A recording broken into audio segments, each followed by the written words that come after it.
question that there is a huge tension here. And I think it's especially true with regard to Iran, because all these superhawks in the United States and the Israelis themselves are deeply interested in pounding Iran and destroying its nuclear infrastructure. But Trump has made it clear that the last thing he wants is another war. And it's hard to believe he would have any enthusiasm for a war against Iran. And you would think he would be opposed to it. The fact is, and this is good news, he's in charge. And therefore, I think it will take quite extreme circumstances to get him to go to war over Iran. I'm not saying it won't happen, but there is a real possibility that he will be able to prevent the war with Iran. He would prefer to use maximum economic pressure to get the Iranians to do what he wants them to do. I'm not sure that will succeed, but that doesn't necessarily mean we'll get a war, and let's hope we don't. I think he believes, and it's probably true, that taking the Panama Canal would not involve the employment of serious military force. It could be done rather simply.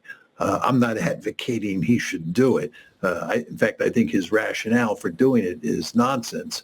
But anyway, he could do that relatively easily and relatively cheaply. Going to war against Iran, as you know, is a completely different matter. I don't think so, in large part because I don't think there was any long-standing agreement that was reached between Trump on one side and the Israelis on the other regarding Gaza. I think what happens in Gaza is an open question. I think there's no question that Trump played a key role in getting Netanyahu to accept a ceasefire. But whether that ceasefire works out is open, as we were discussing before. There's an open question, as we were discussing before. So I don't think there was any long-standing deal, and therefore I don't think there were side payments at the time.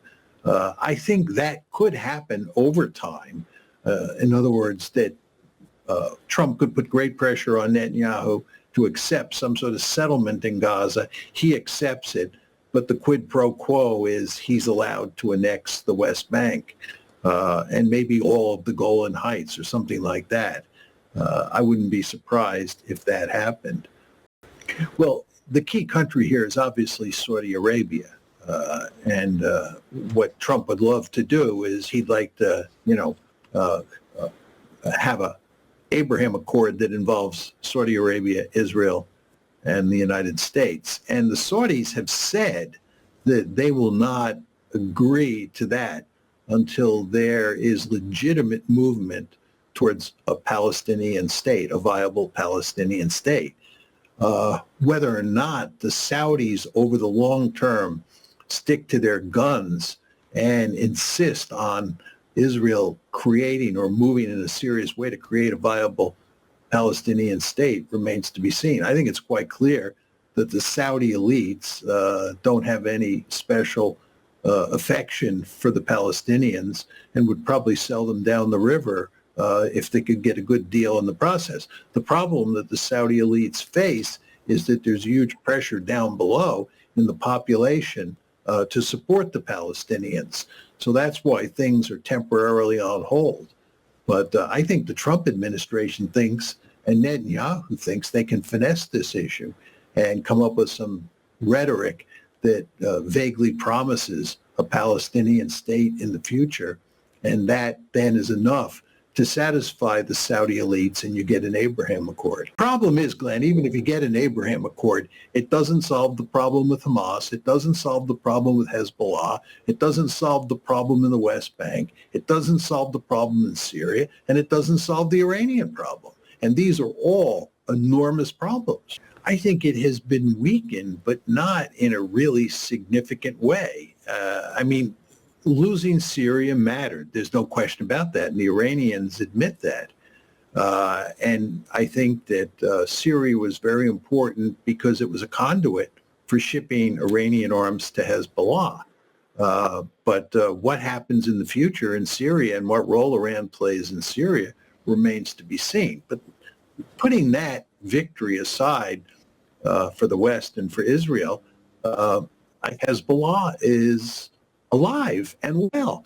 The fact that Hezbollah was decapitated is not that big a deal. The Israelis have been decapitating Hezbollah leaders and Hamas leaders for a long time. They just get replaced. Hezbollah is a formidable fighting force. It will remain a formidable fighting force, and it will eventually be fully rearmed. As I said before, Hamas is alive and well. Plus, they're now dealing with the Houthis, who are another group of people who are heavily dependent and working with the Iranians. So I think, the Iranians, in terms of their allies in the region, are a bit set back because of Syria, but it is not that big a deal. And with regard to the argument that Israel has destroyed all of Iran's defenses, air defenses, and they now have an open shot at the military installations and the oil installations, I don't believe that. I don't think the Israelis did that much damage to Iran's defenses. But even if they had, I think that taking out Iran's nuclear capabilities is not feasible for the Israelis by themselves. They need the Americans, and it's not clear that even with the Americans that they can do it. So the idea that Iran is this big fat target now, and they can easily go in there and put an end to things with regard to the nuclear program, or even with regard to the oil infrastructure, I think is wrong. And then finally, if I'm playing Iran's hand, and the Israelis and the Americans come in and they tear apart my nuclear installations and they tear apart my oil installations, what I do is I not only build a nuclear weapon, but I take that large ballistic missile force and I use it to destroy oil facilities in the Persian Gulf. And I would tell the West that not only is the Iranian economy going to be destroyed as a result of your action, but we're going to wreck the international economy by cutting off the flow of oil in large part from the Persian Gulf region. The Iranians have cards to play here, and you don't want to underestimate that. So we may get rough, and the Israelis may get rough with the Iranians from a military point of view, but you want to think about what their second strike capability is. Let's talk about the Trump administration's perspective and their approach. As you pointed out, Israel had its own specific motivations for wanting to stop this war.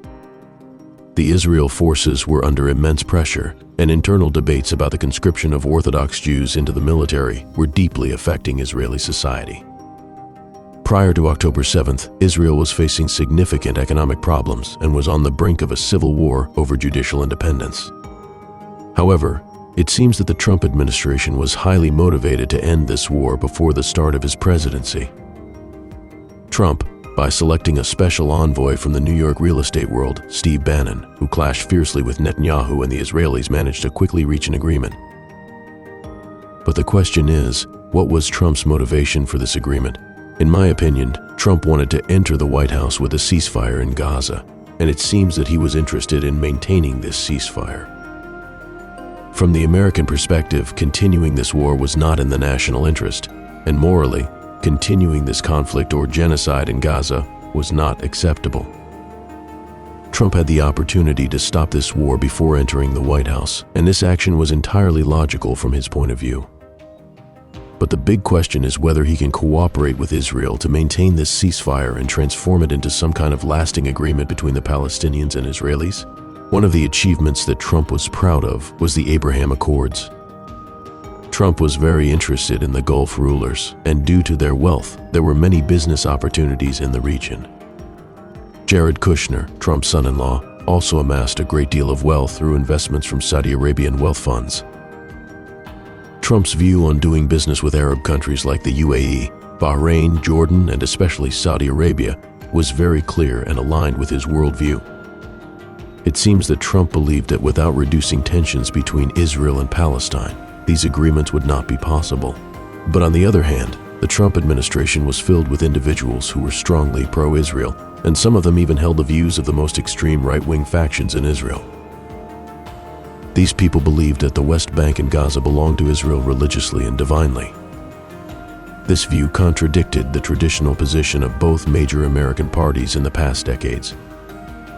The question is, how can these two opposing pressures be reconciled? On one hand, pro-Israel extremists want war with Iran and the destruction of the Palestinians, and on the other hand, Trump boasts of avoiding war and seeking peace that unites the Gulf countries with Israel. In my opinion, there are many tensions in this area, especially regarding Iran.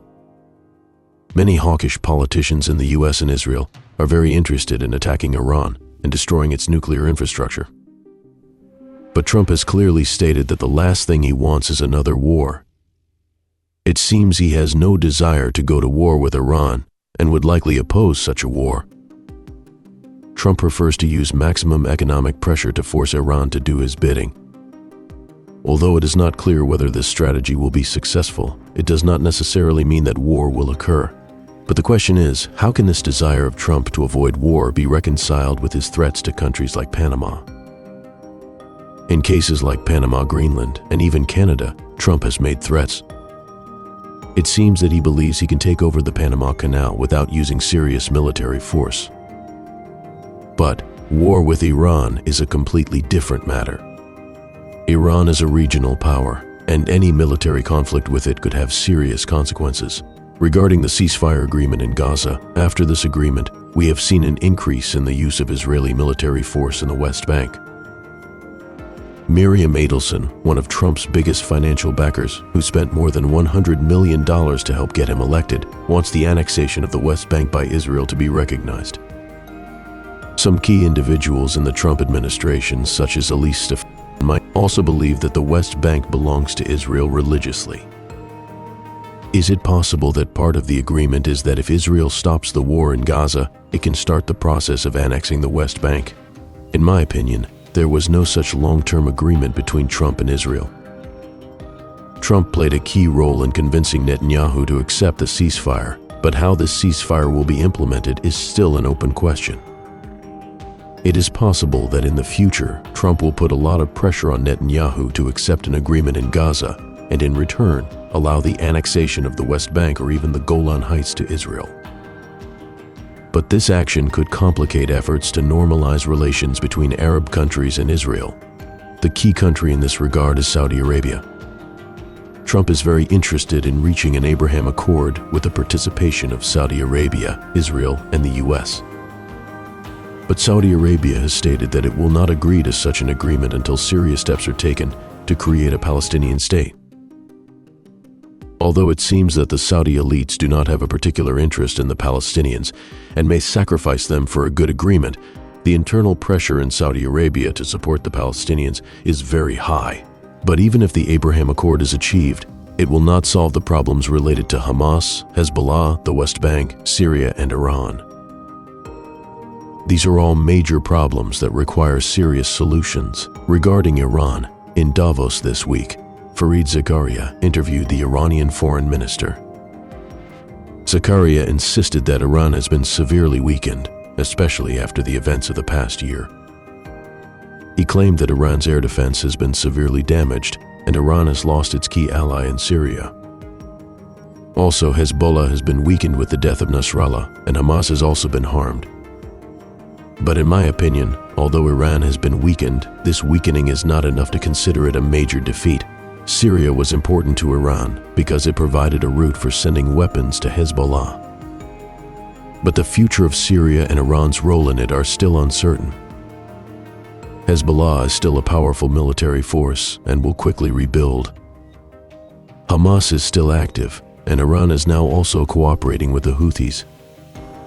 Regarding claims about the destruction of Iran's air defenses, I don't think Israel has been able to inflict serious damage on Iran. Even if it had, destroying Iran's nuclear capabilities is impossible without US assistance. If I were Iran and Israel or the US attacked my nuclear facilities, I would definitely move towards building a nuclear weapon. Iran can use its ballistic missiles to destroy oil facilities in the Persian Gulf and affect the global economy by cutting off the flow of oil. Therefore, Iran still has many cards to play and should not be underestimated. Ultimately, it seems that Iran has a strong incentive to acquire nuclear weapons. From Iran's perspective, having nuclear weapons could act as a deterrent. But from the perspective of the US and Israel, this is a major threat. In my opinion, if I were Iran's national security advisor, I would definitely move towards building nuclear weapons. But Iran has not chosen this path so far. The question is, what will happen in the future? Can economic pressures and military threats deter Iran from this path? In conditions like today, the only thing that is certain is uncertainty. From the geopolitical developments in the Middle East and Ukraine to inflation and government debts, our financial future is at risk. Since 2020, the value of the US dollar has decreased by 24%. In such circumstances, investing in gold and silver can help preserve the value of assets.